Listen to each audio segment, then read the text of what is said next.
বাংলাদেশের প্রায় 2 কোটি লোক কোনো না কোনো ধরনের কিডনি রোগে আক্রান্ত। এর মধ্যে অনেকেই আছেন যারা ক্রনিক কিডনি ডিজিজ বা দীর্ঘমেয়াদী কিডনি রোগে আক্রান্ত, অর্থাৎ এসব রোগীদের কিডনি তাদের রক্ত ঠিকভাবে ফিল্টার করতে পারে না, যা বিষাক্ত বজ্রগুলো শরীর থেকে বের করে দিতে পারে না। এই রোগীদের মধ্যে অনেকেরই রক্তে ক্রিয়েটিনিনের পরিমাণ বেশি থাকে। অনেক রোগী আবার শঙ্কিত হয়ে পড়েন, হঠাৎ করে কেন রক্তে ক্রিয়েটিনিনের পরিমাণ বেড়ে গেল।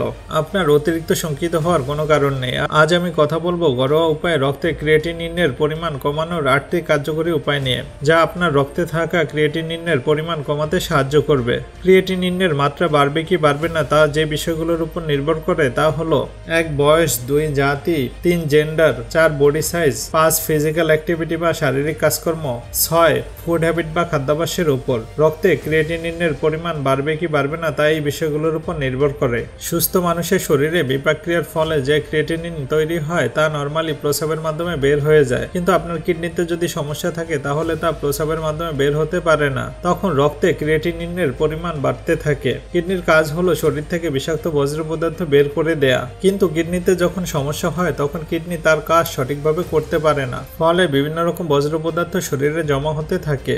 এই বজ্র পদার্থগুলোর মধ্যে রক্তে ক্রিয়েটিনিনের পরিমাণ বেড়ে যাওয়া একটি। রক্তে ক্রিয়েটিনিনের পরিমাণ বাড়লে কি কি সমস্যা হতে পারে আসুন দেখে নেই। 1 প্রস্রাবে রক্ত আসতে পারে বা প্রস্রাবে ফেনা হতে পারে। 2 মাংসপেশিতে টান লাগতে পারে বা মাসেল ক্রাম্প হতে পারে। 3 শারীরিকভাবে দুর্বল লাগতে পারে। 4 বমি বমি ভাব বা বমি হতে পারে। 5 চোখের চারপাশ এবং মুখ ফুলে যেতে পারে। 6 পায়ে পানি আসতে পারে বা পা ফুলে যেতে পারে। আপনি কখন বুঝবেন আপনার ক্রিয়েটিনিন টেস্ট করতে হবে? 1 যদি আপনার ডায়াবেটিস থেকে থাকে। 2 আপনার যদি হাইপারটেনশন বা উচ্চ রক্তচাপ থেকে থাকে। 3 আপনার যদি থাইরয়েডের সমস্যা থেকে থাকে। 4 আপনার যদি কোনো অটো ইমিউন ডিজিজ থেকে থাকে।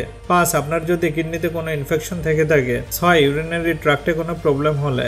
7 রক্তে উচ্চ ক্রিয়েটিনিনের পারিবারিক ইতিহাস থাকলে আপনাকে ক্রিয়েটিনিন পরীক্ষা করতে হবে। কিছু কিছু ক্ষেত্রে রক্তে ক্রিয়েটিনিনের পরিমাণ বেড়ে যেতে পারে, যেমন ভারী ব্যায়াম করলে। কেমোথেরাপি নেন এমন পেশেন্টদের ক্ষেত্রেও ক্রিয়েটিনিনের পরিমাণ বেড়ে যেতে পারে। ক্রিয়েটিনিনের পরিমাণ বাড়িয়ে দিতে পারে এমন কিছু বিষয় যা আপনাকে লক্ষ্য রাখতে হবে।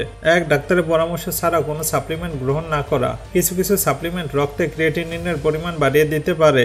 2 আপনার যদি রক্তে ক্রিয়েটিনিনের পরিমাণ বাড়তি থাকে তাহলে আপনাকে প্রোটিন খাওয়া কমিয়ে দিতে হবে, কেননা প্রোটিন রক্তে ক্রিয়েটিনিনের পরিমাণ বাড়িয়ে দেয়। আমাদের শরীর সাধারণত প্রোটিন বিভাগ করতে গিয়েই ক্রিয়েটিনিন তৈরি করে। আপনি যদি প্রোটিন খাওয়া কমিয়ে দেন তাহলে আপনার শরীরে এমনিতেই ক্রিয়েটিনিনের পরিমাণ কমে যাবে। তবে মনে রাখবেন, কোনোভাবেই প্রোটিন খাওয়া বন্ধ করবেন না। প্রোটিন খাওয়া বন্ধ করলে আপনি মাসেল লুজ করবেন, আপনি দেখতে রোগা হয়ে যাবেন, দেখে মনে হবে আপনি পুষ্টিহীনতায় ভুগছেন। তাই মাছ মাংস খাওয়া কমিয়ে দিবেন, কিন্তু বন্ধ করবেন না। উচ্চমাত্রার প্রোটিন যেমন গরুর মাংস, খাসির মাংস, ভেড়ার মাংস অর্থাৎ রেড মিট আপনাকে পরিহার করতে হবে।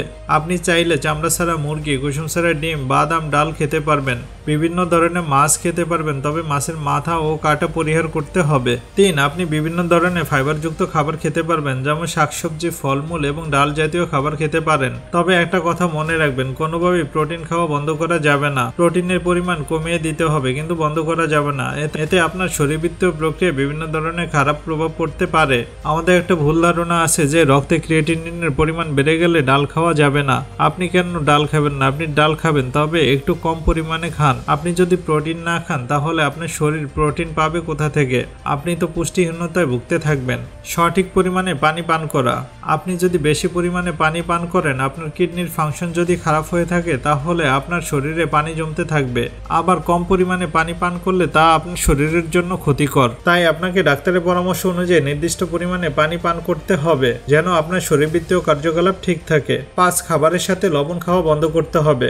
আপনি যদি খাবারের সাথে লবণ খান, এই লবণ আপনার শরীরে পানি ধরে রাখতে সাহায্য করে। তখন কিডনিকে বেশি পরিমাণে রক্ত ফিল্টার করতে হবে, কিডনিকে বেশি বেশি কাজ করতে বাধ্য করবে। আপনার কিডনি ফাংশন তো এমনিতেই দুর্বল, এখন যদি আপনি খাবারের সাথে লবণ খান তাহলে কিডনিকে আরো বেশি বেশি কাজ করতে হবে, যা আপনার কিডনি রোগ আরো বাড়িয়ে দিতে পারে। তাই আপনার কিডনি ভালো রাখতে খাবারের সাথে লবণ খাওয়া বন্ধ করতে হবে। 6 ব্যথানাশক ঔষধ না খাওয়া, যেমন ডাইক্লোফেনাক সোডিয়াম, এসিক্লোফেনাক এ জাতীয় ঔষধ ডাক্তারের পরামর্শ ব্যতীত খাওয়া যাবে না। এই ঔষধগুলো আপনার কিডনির নেফ্রনগুলোকে নষ্ট করে দেয়, যা আপনার কিডনির কার্যকারিতা নষ্ট করে দেয়, অর্থাৎ আপনার কিডনির সমস্যাকে বাড়িয়ে তোলে। তাই এই জাতীয় ঔষধ ডাক্তারের পরামর্শ ছাড়া কোনোভাবেই খাওয়া যাবে না।